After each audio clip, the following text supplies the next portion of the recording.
Hey, how's it going? This is Brett McKay from theartofmanliness.com, and we are back after a long time away with another edition of Man to Man, where I take questions from Art of Manliness readers and just give a bit of my friendly advice, simply man to man. So yeah, I've been gone for a while. I had the baby, which kind of threw me for a loop for a bit. Gus is doing great. He's getting bigger and bigger. It's amazing how fast they grow. We've been working on a book, so that's taken a lot of time away from things like Man to Man, the podcast. And also, I recently resigned from my corporate gig, and I'm doing the Art of Manliness full time now. So I had a lot of things to wrap up with that before I could devote my time or get back to Man to Man. So now that I'm done with that, Gus, we're kind of finishing up with our second book. I have a lot more time for Man to Man, so we'll be doing more of these. I got a backlog, so we'll be going through that. And also, a lot of people have been asking about the podcast. Yes, I will be starting that up again soon. Hopefully, in the next week or two, you'll see another edition of the podcast. So stay tuned for that. So let's get to this week's man-to-man question. This week's question comes from a gentleman named Cornell, and Cornell writes, "Does facial hair impact whether or not you have success in business? I'm a 26-year-old African-American male, and I notice that a lot of successful businessmen are mostly clean-shaven. I'm currently in outside sales and was clean shaven for most of 2010. The only facial hair I really had was some stuff on my chin. But I'm looking to grow back my full beard for 2011, but I don't want it to impact my potential earnings as I try to start my own business next year. Please help." All right, Cornell, that's a really good question. And the interesting thing is, facial hair in American history has a really interesting history because it's gone in and out of style through the course of our 300 odd year history in our country. There's a time, particularly in the late 19th century, where there's like a golden age of facial hair. Men from all walks of life had, big mustaches, mutton chops, beards. Presidents had beards. Abraham Lincoln had a beard. Lots of presidents had mustaches. But then, right around the early parts of the 20th century, really after World War II, being clean shaven was the norm. What happened was that a lot of men went to go serve in World War I, World War II, and part of the protocol was they had to be clean shaven.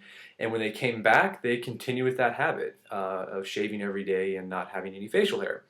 And they carried that culture and that kind of uniform to their corporate life as well, and they demanded that their employees be clean shaven too.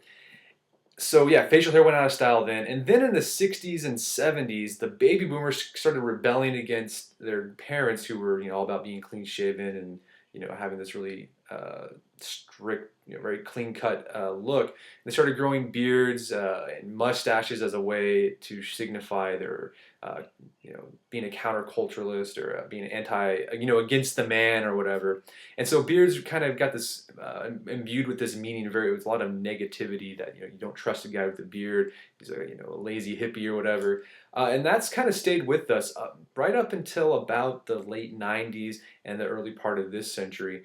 And you're starting to see a trend now where beards and facial hair in general are coming back in style. You're seeing a lot of men of different across professions who are growing beards. A lot of famous examples. One that comes to the top of my mind because I watch him at nighttime when I'm feeding Gus is Conan O'Brien, the comedian. For most of his career in NBC, he was clean shaven, but now that he has a show on TBS, he has a beard.